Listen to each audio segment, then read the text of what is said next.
The phantom train. Tom misses his train and decides to take a shortcut through an old abandoned train yard. He finds an old decrepit train and boards it out of curiosity.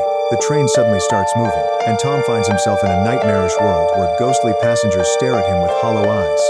He tries to leave, but the doors are locked. He discovers that the train is a ghostly vehicle, collecting souls of those who wander into the yard. As he sees his own reflection fade, he realizes he is becoming one of the ghostly passengers, doomed to ride the phantom train forever.